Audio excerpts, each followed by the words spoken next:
That old familiar tune. Da, da, da, da, da, da, da, da, da, da, da.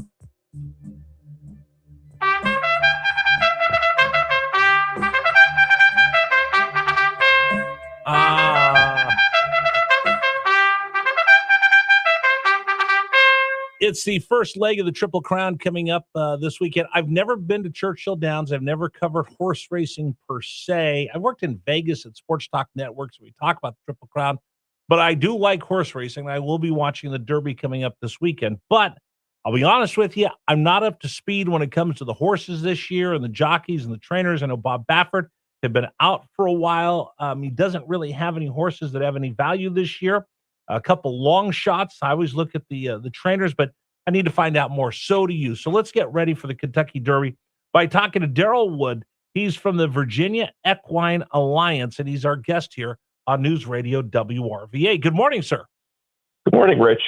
Thank you so much for joining us. Tell me why. If somebody just walked in off a spaceship from Mars and they walked up to you and said, "Tell me why this Kentucky Derby is such a big deal," what would you say? Well, I mean, I think it's the one day and the one race that anytime during the year that everybody seems to be a racing fan for those 2 minutes. And, you know, whether it be an experienced horse player, whether it be your next door neighbor that's never paid attention to sports, everyone seems to have a Derby party to attend or to watch it on TV. It's just a common interest everybody has. And when you get a 20 horse field, and this is the only race during the year you're going to see 20 horses, anything can happen. And I'll tell you, there's great value in the Derby. When you get a 20 horse field, the payouts are going to be better than you normally would see in any other race. For those that aren't sports fans, we're talking with Daryl Wood right now for the Virginia Equine Alliance, where he works with a lot of the different tracks around the area and around this part of the country. For those that don't understand, what does it take to get your horse from the farm, maybe in Ocala, Florida, or wherever you raise this horse? What does it take to get that young horse from the farm to Churchill Downs?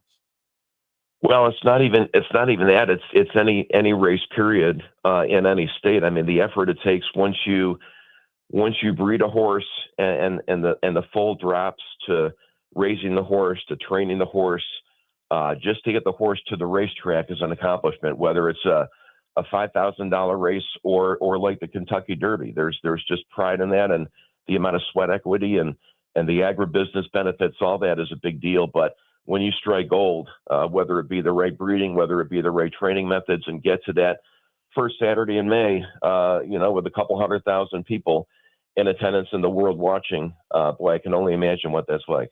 What's the value of a horse to just get to the Derby, let alone one that actually wins the Kentucky Derby? Breeding wise, huge. And that's one of the challenges our sport has, is that when you see a horse like an American Pharoah that won the Triple Crown, that wins the Derby and the Preakness and the Belmont and maybe a couple other higher profile races during the year, and maybe at the end of that 3-year-old season goes to the breeding shed, and we don't get to appreciate that superstar as a 4, 5, 6, 7-year-old. So, there's lots of value. It's a big deal. And again, this just kicks off this 5-week run of the Triple Crown. The Belmont is the final leg, and the Preakness 2 weeks from Derby Day is the second leg. Okay, so just like if I went to go watch the Richmond Flying Squirrels, I could see Brandon Crawford playing in the minor leagues, and then he gets up to the big leagues, becomes a World Series champion. We have ties right here from Central Virginia because of a unique relationship between the racetrack there in Colonial Downs and at Churchill Downs. We actually have one that qualified right here in Virginia that's in the race, correct? We actually have two now. Due to an early scratch, we've got a horse named Acelli, who was sixth in the Virginia Derby, that's now in the field of the Kentucky Derby. But the horse that we're not, I'm not going to say rooting for, but if there was a hometown quote horse to look at, it would be a horse named Incredibolt, who won the Virginia Derby back on March 14th at Colonial Downs in front of a sellout crowd. His trainer, Riley Mott, the Mott family has had wild success in Virginia, in that Virginia Derby over the past 25 years or so. This is the fifth Derby the Mott family has won. Riley is the son. his father Bill won 3 Virginia Derbies when the race was held on grass back in the early 2000s. But yeah, this is a horse that was right here in New Kent, Virginia. Riley spent a few days here getting the horse used to the track itself in New Kent, and then got to the winner's circle. So if there's a horse to look at, and this horse, by the way, Rich, is 2 for 2 at Churchill Downs, 20-1 in the morning line. So we talked about value. Incredible just might be kind of that hunch bet that may provide value. So give me, again, those that love horse racing, and I think I'm right there in the middle. Like, I've gone to the track. I would go to, when I lived out west, I would go to Hollywood Park quite a bit. I've been to the track a lot, and I've watched, and I think it's a fun time out there. For those that are kind of in the middle between me and those that know nothing about horse racing, give me a couple storylines and maybe some reasons why we could pick one horse or another, or a jockey, or maybe the story of some of the trainers this year. Wow, when you've got a 20-horse field, every horse has got a story. That's what's hard about narrowing this field down to 3 horses to play a trifecta or 4 to play a superfecta. But Brad Cox, trainer, one of the elite trainers in the game, has got a couple horses here in the field that are just dynamite.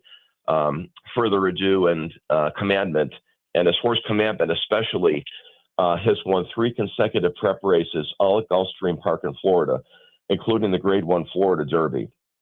I think he's 6-1 early, but Brad Cox is definitely, with 2 horses in the race, and 2 of the favorites, I should say, really someone to look at. You mentioned the word Baffert earlier, and Bob Baffert, that's kind of the synonymous trainer everyone's got on Derby Day, the silver hair, the blue tinted sunglasses. He's got a couple horses in that are just not getting respect at all. He's got a litmus test at 50-1. Probably the better of the 2 horses he's got is called Potent at 20-1, but he's won 6 Kentucky Derbies, and his horses just aren't there. But boy, come Derby Day, I'm not sure if I want to ignore the name Bob Baffert in my betting. No, absolutely. And when I worked out west, his brother would come on with me all the time, and Baffert again. People love him or hate him, but now he's back, and I'm never going to go against a Baffert horse. Okay, big question. Of the 3 races that make up the Triple Crown, there's a Kentucky Derby, there's the Preakness, and the Belmont. What's different between these races? Because this is the ultimate test of those horses. If you can pull off the Triple Crown, you become immortal, and it's really tough to do. It's incredibly tough to do. In this day and age of just not pampering your horse, but safety and everything else, to have a 5-week sequence of races, of 3 of them. And again, mentioned that after the Derby, the Preakness wheels out 2 weeks later. Not many horses run anymore 2 weeks right after their most previous race. And then to do that, and that's the shortest of the 3, but then you've got a 3-week break until the 1.5 mile Belmont, which is the longest of the 3. And you're facing the keenest 3-year-old competition. It's not like you're catching a break and going against cheaper company at the track that you race at. You're on the road beating feet, and you're going against the best, and it's hard to do. And that's why when Secretariat won this in 1973, it was just years and years and years until the next Triple Crown winner happened. But the difference, to answer your question, is the distance of the race itself changes, with the Belmont, the final leg, being the longest of the 3. And then once you get that first, you get to the second. Everybody wants to be the spoiler. And then when you get to the third, sometimes there's a fresh horse that hasn't run in the first 2, and he's out there to be a spoiler, and he's at full strength. Your horse is a little beat after racing so many races back to back, going all the way out, especially if they're under duress going down the backstretch. It is that ultimate test of endurance and speed, and the trainer getting them ready, and the jockey and the strategy. It is absolutely enthralling when we have an opportunity for a Triple Crown. So much goes into it, and even in recent times, the Derby winner did not wheel back to the Preakness because of that. The trainer, the owner, they've got to look out for the long-term interest of the horse and the breeding opportunities that exist, and just the money involved. And I think the racing world just holds their breath that Derby winner, number 1, comes out safe and is healthy, and is going to train well in those next 2 1 weeks. minute to but person. boy, the racing world needs that Derby winner to go to the Preakness and go to the Belmont, to just drive racing to a national level, and hope to keep that interest that the Derby creates and keep that going to the next two legs, and even during the summer for some of the great races at Saratoga and Santa Anita and hopefully Colonial Downs this summer too. Real quick, we got about a minute left. For those that want to feel the excitement, listen, TV does a great job, radio does a great job, but being there amongst the horse enthusiasts, if you can't make it out to Churchill Downs, places around here that they can go experience the excitement of the Kentucky Derby. Yeah, Rich, there's 4 different online betting companies you can legally wager on horse racing in Virginia. But again, that's more of an intimate experience at home. But any of the Rosie's Gaming Emporiums, especially the track in New Kent, they've got a big party tomorrow from 3 to 8. They've got trackside bands and food trucks. There's nothing like being amongst other people that have got a financial stake in the race when those gates open at 6:57 tomorrow and 20 horses charge out of the gate and just everyone's yelling, everyone's screaming, the goosebumps. And then for those next 2 minutes, you're just cheering wildly to try to get your horse to the finish line. Nothing like that. I'm based at Shenandoah Downs, a harness track up in Woodstock, Virginia. We're betting the race. The Virginia Gold Cup is going on tomorrow, big steeplechase race out in the plains. They're betting the race, but really in the Richmond area, Tidewater, even going up toward Dumfries in Northern Virginia, any Rosie's Emporium has a horse racing book in there. You can bet the race, stay it, enjoy it with many other fellow horse players. You just made me think of my Pete Medhurst. Oh, sure. Yeah. Just pop. He was the voice of Navy football. Passed away a couple of years ago. When you were talking about the hardest racing and all the rest of that, made me think him because he had been a track announcer there up in Baltimore for so long. Anyway, it's going to be an amazing time with the Kentucky Derby tomorrow. Big parties all along. People wearing the big floppy hats, and now you have the primer that you need to know for the Kentucky Derby. Hey, Daryl, we're going to tap you to come back. So when we talk about the 3 legs of the Triple Crown, if you don't mind helping us get ready for those as well. Absolutely would enjoy it, Rich, and good luck tomorrow. All right, thank you so much. Daryl Wood joining us from the Virginia Equine Alliance, our guest here on News Radio WRVA.